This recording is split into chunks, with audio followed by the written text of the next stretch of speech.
welcome back to my channel. My name is Temi and I'm also Nigerian in diaspora.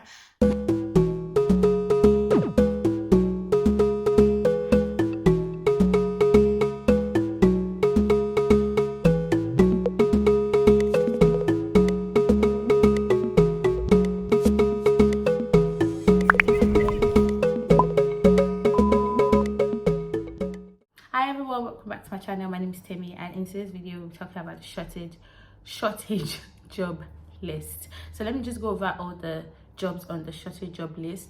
That is not healthcare or education. That one will need another video just to list them out, but this one is for people who are neither in healthcare or in education. Secondly, I need you to do that shortage job list is actually the list of jobs that are in demand in the United Kingdom. There's not enough hands on them and they need people to come in from outside of the United Kingdom to get such kind of jobs. Secondly, if you are on the shortage job list, you get to pay, if you get a job on the shortage job list, you get to pay a cheaper amount of visa fee to come into the United Kingdom. And in some jobs like health and care, you don't get to pay like the health surcharge, which is like the insurance for your health in the United Kingdom whilst you work. So I'm going to go over the list and then we're going to talk about how you can get the jobs and what you can do to get the jobs. Okay, first of all, there's a code for each of the jobs on the occupation list so that you don't mix them up. And then I'm going to be calling the list of jobs and how much the going rate is. So this is like 80% of how much they're supposed to be paying you. They could pay you higher, obviously, but like this is like the minimum that you should get paid. So let's start over with the list. I've got them here, so I'll be looking down occasionally, not an issue. So we've got health services and public health managers, all jobs in health services, any kind of health service that you're rendering. You could be a public health worker, I don't know, so many other things that are not practically maybe nurses or doctors, but then they work, excuse me, but then they work in health services. So we've got that, and then they are needed in England, Scotland, Wales, Northern Ireland, and their going rate is about £30,720 for the salary. Then we've got residential day and domiciliary care managers, not workers in this, and then these are for people who want to come and study courses like health and care management. You can see that the job is actually in high demand and the going rate salary is £21,360. Then we've got chemical scientists, which is for people who are only working in the nuclear industry, and then their going rate is, though they are needed only in Scotland, and their going rate is £21,370. Biological scientists, biochemists, all jobs, they're needed in all parts of the UK, and their going rate is £23,760. Then we've got physical scientists, only the following jobs in construction related: ground engineering, engineering geologist, hydrogeologist, geophysicist, and they're needed in all parts of the UK, £29,200. Then we've got physical scientists, only people who are working in oil and gas industry, geophysicists, geoscientists, geologists, geochemists, technical service managers in decommissioning and waste areas of the nuclear industry, senior research geologists and staff geologists in the mining sector, and their minimum amount is £29,200. Then we've got social and humanities scientists, archaeologists, for example, then the amount is £20,720. We've got civil engineers. If you're a civil engineer, you are very much needed in the UK. Mechanical engineer, electrical engineer, electronics engineer, design and development engineers, production and process engineers, engineering professionals that are not classified in other kind of jobs, and minimum amount is £26,000 to about £29,000 you get paid. Then we've got IT business analysts, architects, IT architects and system managers. We've got programmers and software development professionals. We've got web design and development professionals, IT and communications professionals that are not that I've not mentioned, and the minimum salary here is about 20,000 to about 29,000 as well, and they're needed in all parts of the United Kingdom. And then we have veterinarians, and this is a minimum of £26,000. Actuaries, economists, statisticians, and all those kind of things. Economists and statisticians, and then we are looking at £26,240. Then we've got architects, all kinds of architects, quality control and planning engineers, laboratory technicians are very much needed in the United Kingdom, and their salaries are about £14,000 for laboratory technicians, up all the way to £28,000. Then we've got artists, people who are artists, £16,800.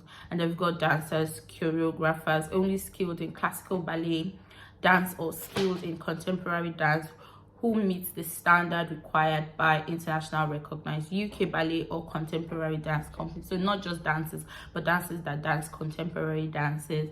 And you got your training from international recognized bodies that the UK recognizes.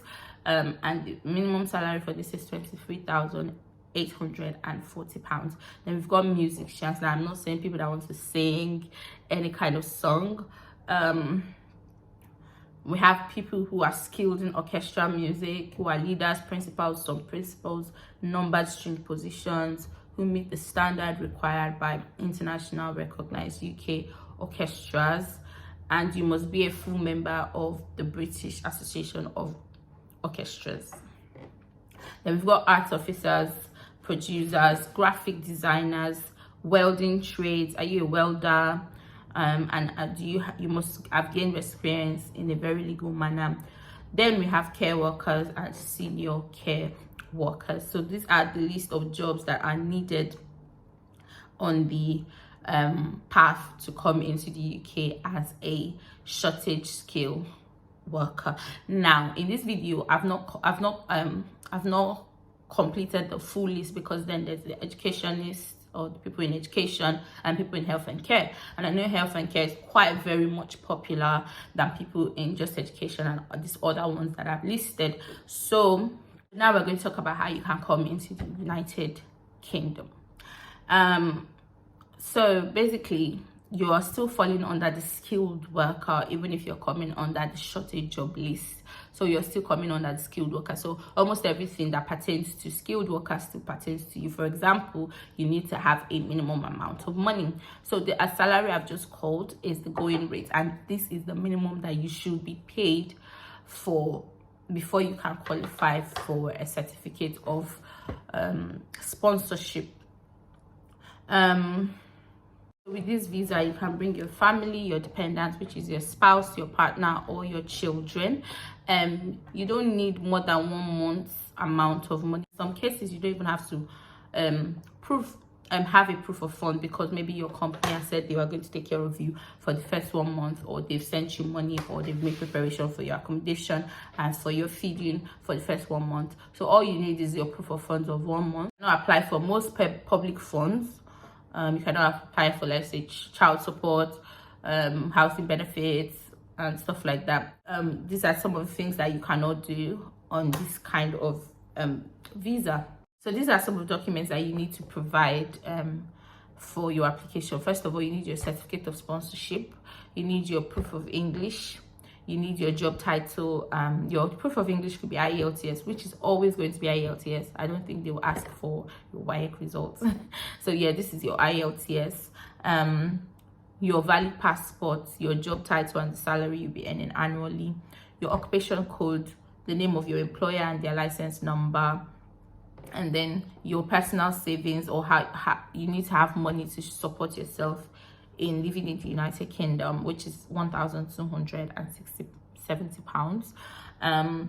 Then proof of your relationship with your children, your tuberculosis tests, and your DBS, which is your criminal record certificate, for some of the jobs anyway, not all the jobs. So this one is how you can, then these are the documents that you need. Usually pre the Ukrainian war and COVID and all of that, excuse me, It was supposed to take just 3 weeks, but now it's taking up to, sorry, it was supposed to just take 3 weeks, but now I can't tell how much one has to wait, or if it's still 3 weeks, but minimum is 3 weeks.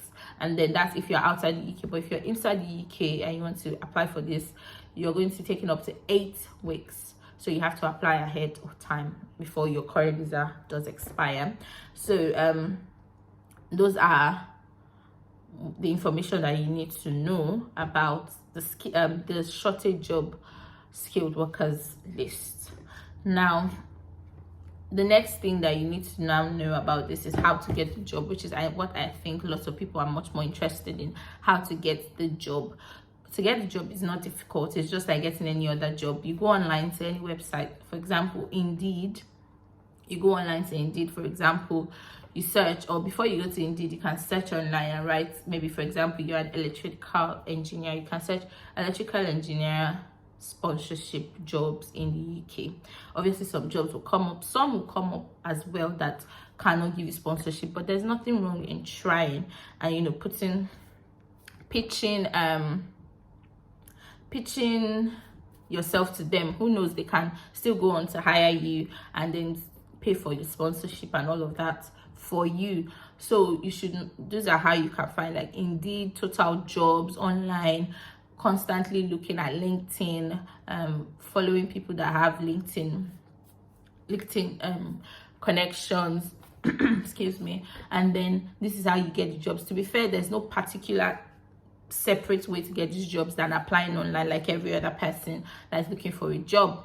Now, another thing I'm just going to advise is that look for your job, look for many jobs like your job, and look at the requirements that they need for this kind of jobs, whether they're even offering sponsorship or not, so that in case you need training in these places or you need to take a short course quickly, then you can then know that, okay, these are the things that they need from me before I can get this kind of job in the United Kingdom. All right guys, so I wish you well, and I'll leave some of the links to the website in my description box below. Please don't forget to like, comment, subscribe, and I'll see you in my next video. In my next video, actually, we're talking about the education part and healthcare sometime later, but then we're talking about the education part in my next video.